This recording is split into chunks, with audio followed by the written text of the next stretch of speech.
বাংলাদেশের রাজনীতির আকাশের অত্যুজ্জ্বল নক্ষত্র ছিলেন তিনি। সে আকাশকে অন্ধকারে ঢেকে দিয়ে অনন্তের পথে চলে গেলেন।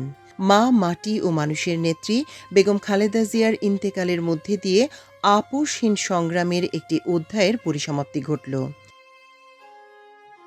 দেশের প্রথম নারী প্রধানমন্ত্রী ও জাতীয়তাবাদী ইসলামী রাজনীতির ঝান্ডা উড্ডীন রেখেছিলেন তিনি।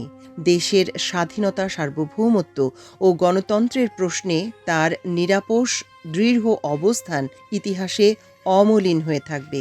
বিগত ফ্যাসিস্ট আওয়ামী লীগ সরকারের আমলে নিপীড়নের শিকার হয়ে একরকম ধুঁকে ধুঁকে চটে গেলেন দেশনেত্রী খালেদা জিয়া। 2018 সালের 8ই ফেব্রুয়ারি একটি বানোয়াট মামলায় ফরমায়েশি সাজা দেওয়ার পর সুস্থ অবস্থায় কারাগারে যান তিনি। কিন্তু তিলে তিলে সেখানে তাকে গুরুতর অসুস্থতার পথে ঠেলে দেওয়া হয়। ন্যূনতম চিকিৎসা পর্যন্ত পাননি। 2020 সালে সরকারের নির্বাহী আদেশে প্রাপ্ত শর্ত সাপেক্ষ মুক্তিতে ছিলেন বেগম খালেদা জিয়া। ইন্তেকালের আগ পর্যন্ত অসুস্থতার মধ্যে দিয়েই সময় কাটে তার। মাঝে মধ্যে বিভিন্ন দেশি বিদেশি বিশিষ্টজন, পাশাপাশি বিএনপি মহাসচিব মির্জা ফখরুল ইসলাম আলমগীর, স্থায়ী কমিটির সদস্য ও বিরোধী কয়েকটি দলের নেতাদের সঙ্গে সাক্ষাৎ করেছিলেন তিনি।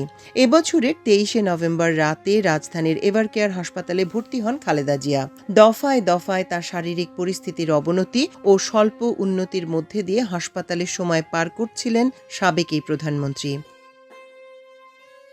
এর আগে 15ই অক্টোবর বিএনপি চেয়ারপারসন এই হাসপাতালে ভর্তি হয়েছিলেন। একদিন থেকে স্বাস্থ্য পরীক্ষা সম্পন্ন করেন। সেদিন সাংবাদিকদের সামনে তার মেডিকেল বোর্ড সদস্য অধ্যাপক ডক্টর FM সিদ্দিকী বলেন, বিএনপি চেয়ারপারসন খালেদা জিয়ার বুকে ইনফেকশন, হার্ট এবং ফুসফুস আক্রান্ত হয়েছে। গত বছরের জুলাই-আগস্ট আন্দোলনের মধ্যে দিয়ে শেখ হাসিনা সরকারের পতন হলে রাষ্ট্রপতি মোহাম্মদ শাহাবুদ্দিন সংবিধানের 49 অনুচ্ছেদের ক্ষমতা বলে সাবেক প্রধানমন্ত্রী খালেদা জিয়ার দণ্ড মওকুফ করেন। এ সময় তিনি এভারকেয়ারেই চিকিৎসাধীন ছিলেন। এরপর তিনি এবছরের 8ই জানুয়ারি উন্নত চিকিৎসার জন্য লন্ডনে যান। 4 মাস পর 6 মে কাতারের আমির শেখ তামিম বিন হামাদ আল থানির দেয়া এয়ার অ্যাম্বুলেন্সে তিনি দেশে ফেরেন। এই এয়ার অ্যাম্বুলেন্সেই লন্ডনে যান খালেদা জিয়া। যাওয়ার আগে গুলশানের বাসায় তার সঙ্গে সাক্ষাৎ করেন সেনাপ্রধান জেনারেল ওয়াকারুজ্জামান। 1945 সালের 15ই আগস্ট অবিভক্ত ভারত উপমহাদেশের পশ্চিমবঙ্গের জলপাইগুড়ির নয়াবস্তি এলাকায় তার জন্ম। খালেদা জিয়ার পারিবারিক নাম খালেদা খানম, তার ডাকনাম পুতুল। পারিবারিকভাবে তার আরও ডাকনাম ছিল টিপসি, শান্তি। বাবা ইস্কান্দার মজুমদারের বন্ধু চিকিৎসক অবনী গুহ নিয়োগী সদ্য প্রসূত কন্যাকে শান্তি নামে সম্বোধন করেন। পৃথিবী তখন দ্বিতীয় বিশ্বযুদ্ধ শেষে মাত্র কয়েকদিনে পড়েছে। দিন কয়েক আগে জাপানে ঘটে গেছে আমেরিকার আণবিক বোমার হত্যাযজ্ঞ।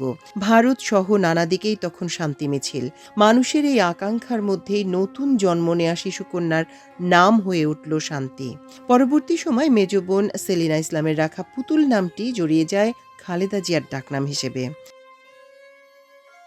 খালেদা জিয়ার আদি বাড়ি ফেনীর ফুলগাজী উপজেলায়। তার বাবার নাম ইস্কান্দার মজুমদার এবং মা বেগম তৈয়বা মজুমদার। 3 বোন খুরশিদ জাহান হক চকলেট, সেলিনা ইসলাম বিউটি ও খালেদা খানম পুতুল এবং 2 ভাই মেজর সাইদ ইস্কান্দার ও শামীম ইস্কান্দারের মধ্যে খালেদা জিয়া তৃতীয়।